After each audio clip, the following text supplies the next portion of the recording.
할렐루야. 우리가 주일 예배 드리는 게 신앙생활에 상당히 중요하고 복이 되죠. 한 주일의 첫날인 이 주일을 예배 드리고 나면은 그 한 주간을 쭉 하나님께서 인도하시고 하나님이 동행하시고 축복하신다는 그런 믿음이 들어와요. 오늘 주일 예배에 참석하신 여러분들에게 하나님의 크신 은혜가 있기를 바랍니다. 우리 사람들은 우리 인생의 성공의 길을 가는데 가장 중요한 게 지능지수라고 생각을 합니다. IQ라고요. 왜? 정확한 판단력, 또 이해력, 분석력이 이 지능지수에 있거든요. 그런데 이것보다 더 중요한 게 있어요. 그게 뭐냐면 역경지수라는 거예요. 우리가 살다가 보면 어려운 문제가 있잖아요. 이 어려운 문제를 어떻게 잘 이렇게 넘어갈 수가 있느냐, 이겁니다.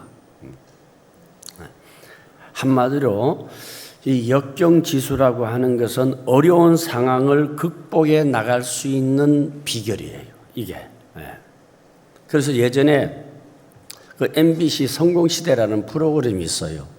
그게 주인공들이 나와서 자기가 어떻게 성공했는가를 쭉 설명을 하는 그런 내용인데, 이 프로그램을 마치고 정리해 보니까 한 가지 공통 인수가 나왔어요.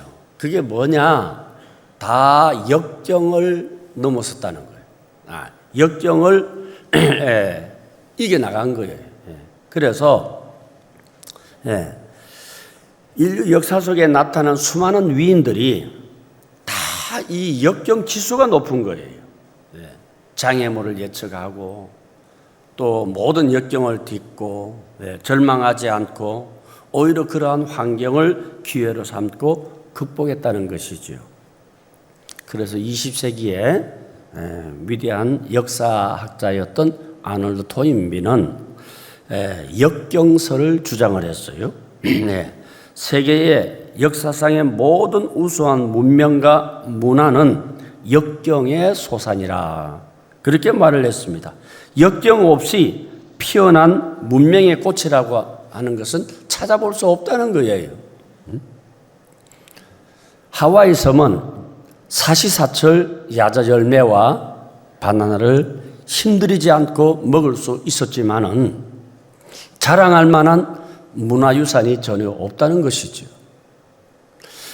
천연 자원이 풍부해서 놀고도 먹을 수 있는 아프리카의 흑인들도 백인이 오기까지는 수레바퀴도 사용해 본 적이 없을 정도로 문명 수준이 매우 낮았다는 것입니다. 역경이 없으면 발전은 없다는 거예요. 오늘 2절에 내 형제들아 너희가 여러 가지 시험을 만나거든 온전히 기쁘게 여기라.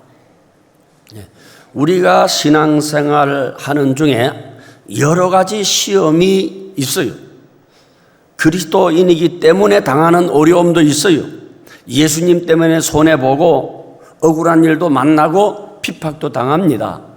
또 그러한 것과 상관없이 경제적인 어려움, 인간관계의 어려움, 육체적인 어려움, 뜻하지 않는 사고들, 우리가 당하는 이런 시험이나 고난은 혹시 당할지도 모르는 것이 아니라 오늘 성경은 어떤 가능성에 대해서 가정하는 것이 아니라 그것은 반드시 당연히 우리에게 다가온다는 사실이에요.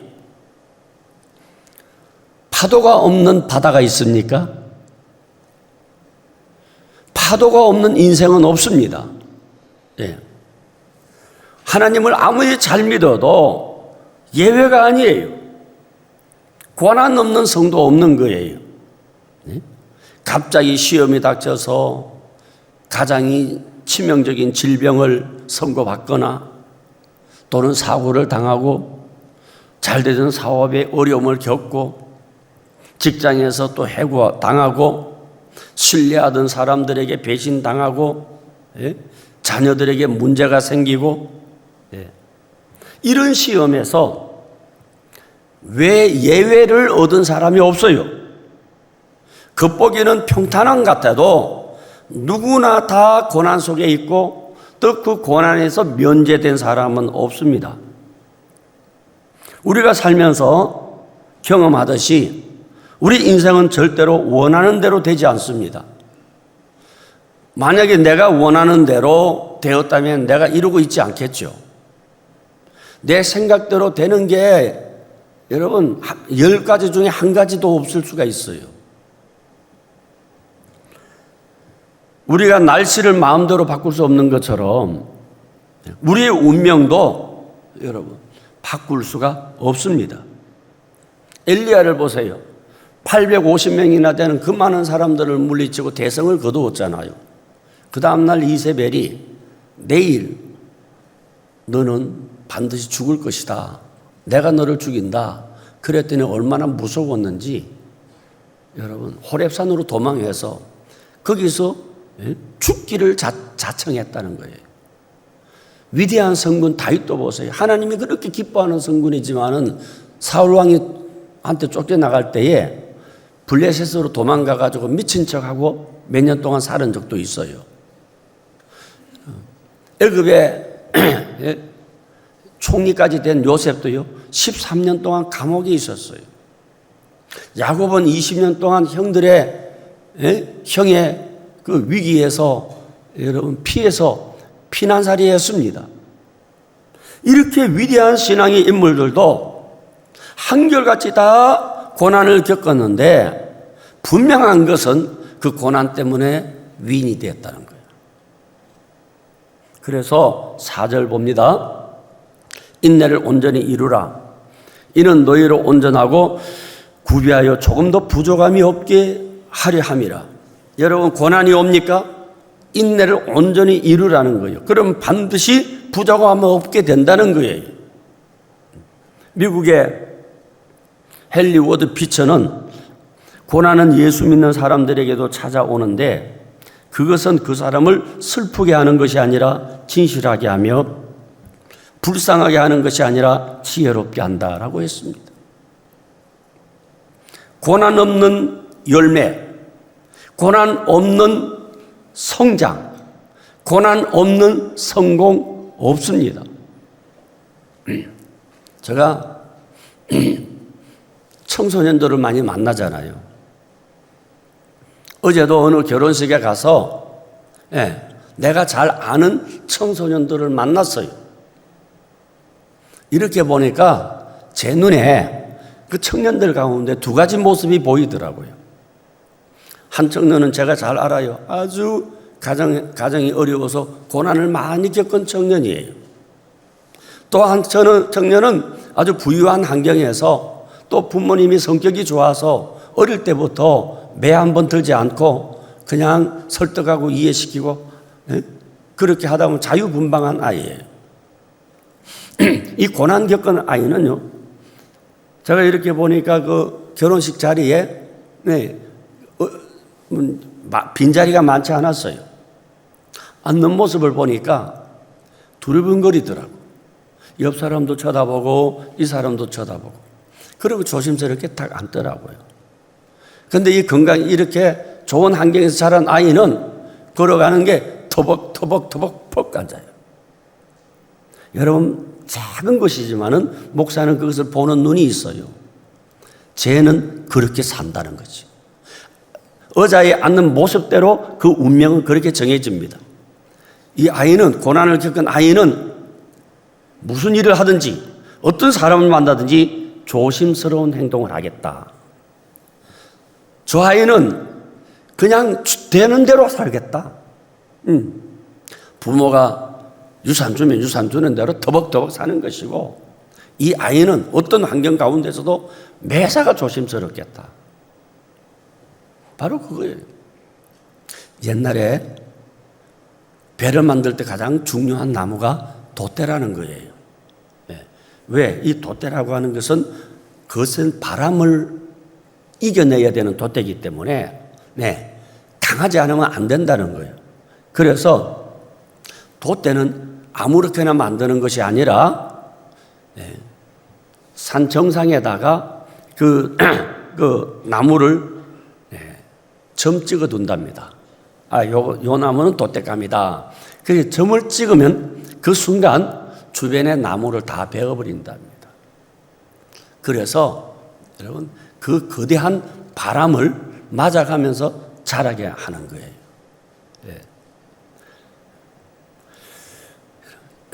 돛대가 될 나무는 그렇게 자라는 거예요. 돛대가 될 나무는 함께 있을 나무가 주변에 없어요. 돛대가 될 나무는 반드시 폭풍우를 견뎌야 합니다. 신앙에 있어서도 마찬가지예요. 고난은 우리의 믿음을 더 강하게 만들어주는 역할을 하지요. 오늘 3절에 믿음의 시련이라는 단어가 나오죠.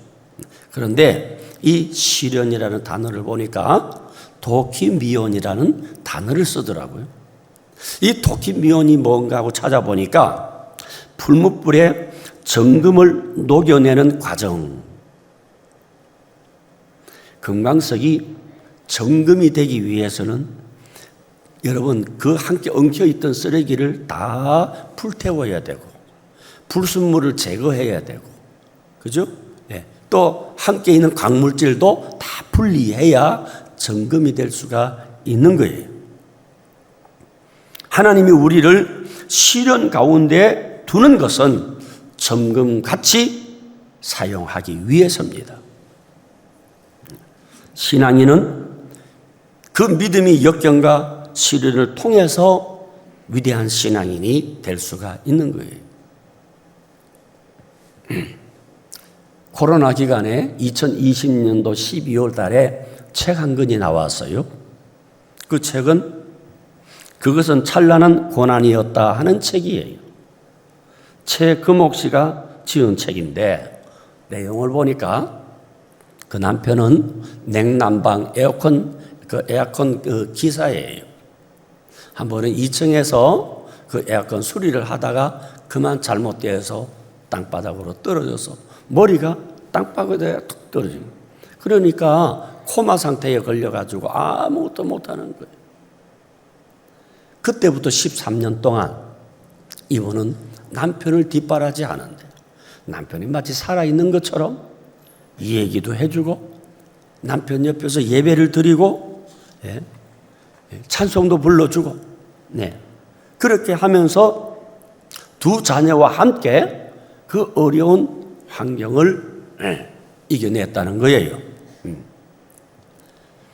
그러니까 그렇게 어려운 환경 가운데서도 믿음으로 사는 어머니의 믿음을 보면서 이 두 자녀들이 신앙생활을 잘 하면서 아주 건강하게 자랐어요. 그 자녀 가운데 하나는 미국의 명문대학 스탠포드를 졸업하고 다른 한 자녀는 하버드 대학을 졸업하고 지금 미국 주류 사이에 아주 중요한 지도자로 활동하고 있다는 거예요. 이분은 자신의 13년의 고난에 대해서 이렇게 말합니다. 나의 고난은 찬란한 고난이었다. 정금 같은 신앙으로 만들기 위해서 단련된 기간이었다는 거예요. 훌륭한 자녀 돈으로 키우는 것 아니에요. 전 재산 다 바쳐봐요. 자녀 훌륭하게 되는가? 여러분 믿음으로 키워야 할 줄로 믿습니다. 그러면 이 역경이나 시련을 어떻게 극복할 수 있는가? 4절 말씀해 보면 인내를 온전히 이루라. 중도에 포기하지 말고 끝까지 참고 견디라는 거예요. 인내를 이루라는 거예요. 이 믿음과 인내는 패키지입니다. 믿음 있는데 인내가 없다? 아니면 인내는 있는데 믿음이 없다? 그렇지 않아요. 이거는 같이 가는 거예요. 여러분 어려움이 오면 다 던져버리고 싶잖아요. 가정도 버리고 싶고 직장도 그냥 다 버리고 싶고 내 신앙생활도 다 던져버리고 싶고 그럴 때 있는 거예요. 바로 그때에 그 자리에서 흔들리지 않고 서 있는 것. 이것이 인내예요.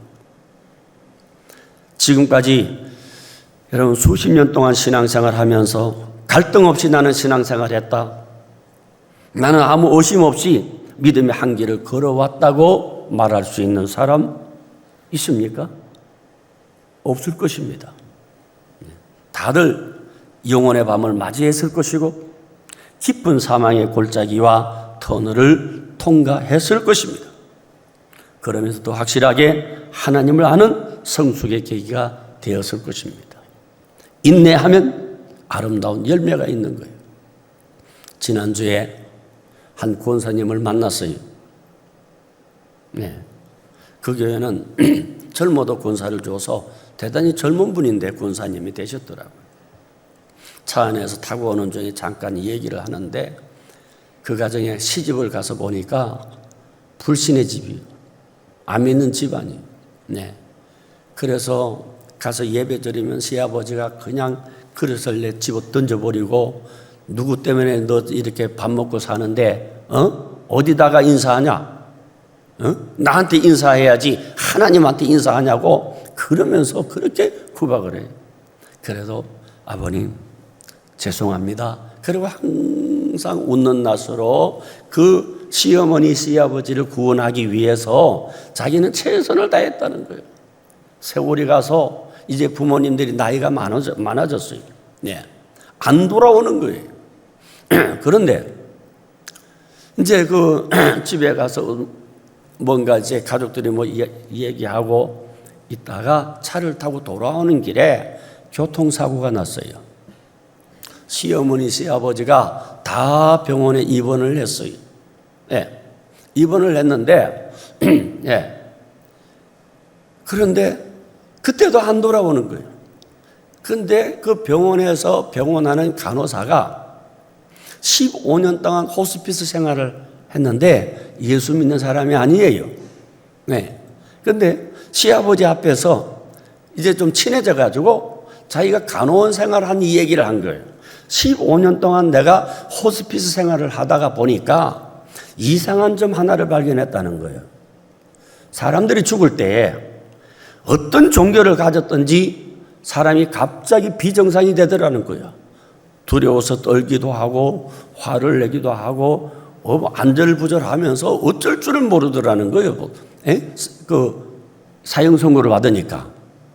그런데 이상하게 예수 믿는 사람들은 편안해지더라는 거예요.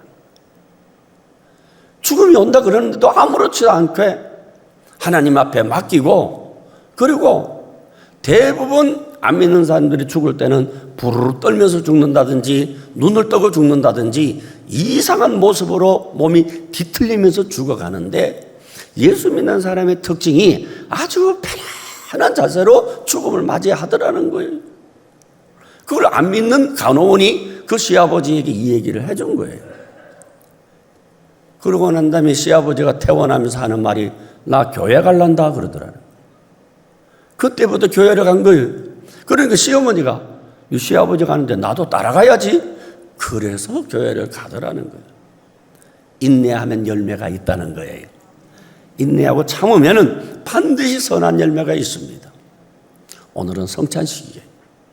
우리 주님 십자가 쉽지 않은 십자가지요. 그러나 주님은 참으셨어요. 왜? 우리를 위하여. 오늘 이 떡과 잔을 받으면서 인내하신 주님의 모습을 보면서 성찬의 은혜가 있기를 축복합니다. 기도하겠습니다.